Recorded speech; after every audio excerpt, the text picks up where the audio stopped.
So I get asked this question all the time.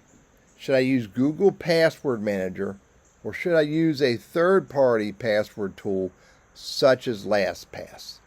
Now, I'm not going to compare LastPass to other third-party apps. I'm going to do a comparison of Google Password Manager to LastPass. And why am I able to do this?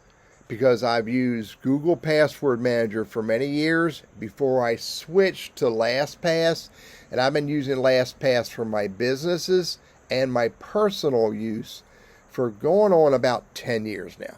So let's talk about these two different apps in the context of Password Manager.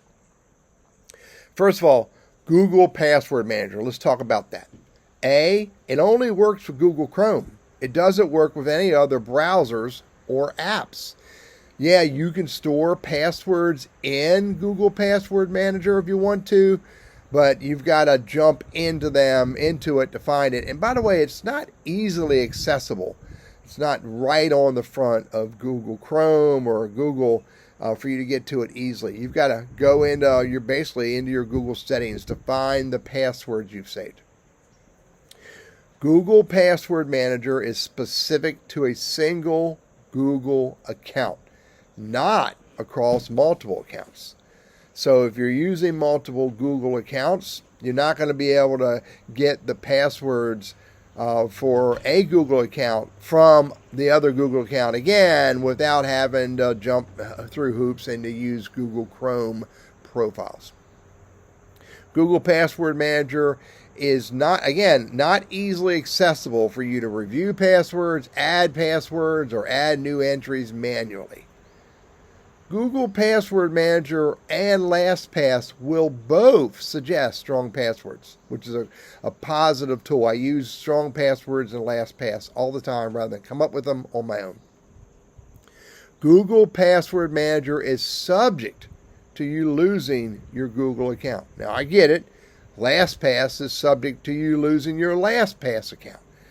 But your Google passwords are tied to that Google account.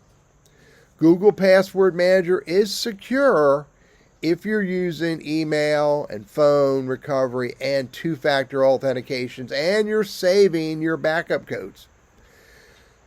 LastPass, by the way, is also secure if you're using email and phone number recovery and two-factor authentication on your LastPass account.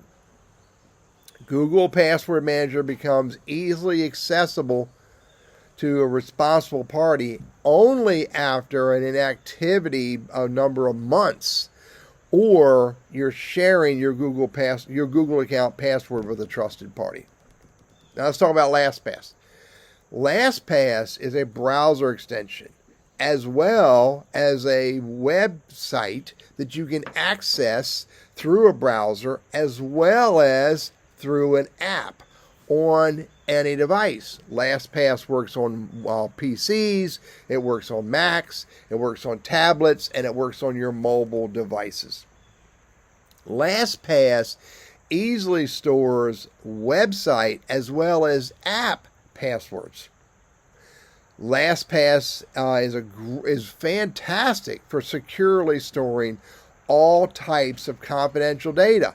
Yes, passwords and notes and backup codes and bank account information and credit card information and addresses, all individually stored in specific record types in LastPass. Remember, Google Password Manager is for passwords. Your LastPass account has an emergency access feature. By the way, this is a premium feature, but you can allow a family member, a business associate, or a trusted person to request access to your account. And if you don't respond in as short as 3 hours, then they get access to your entire LastPass account. LastPass has a sharing feature that allows you to set up specific folders and put content, either passwords or notes or backup codes, etc., into those folders for the people that you share it with to get access to that data versus all of your data. And LastPass has a family subscription option where you can pay $1 more, $4 a month, for you to have up to 4 family members using the same LastPass account. Now let's talk about pricing. Google Password Manager can be free. You can have Google Password Manager on your Gmail account. LastPass can also be free. However, there's some premium features like emergency access and shared folders and other features that you may want to get to be able to use for as little as $36 a year. I'm Teddy. I'm a Google Workspace and Gmail guy. I'm also a LastPass user. And I just want to share these ideas with you so you can make an informed decision as to whether or not you want to use Google Password Manager or LastPass.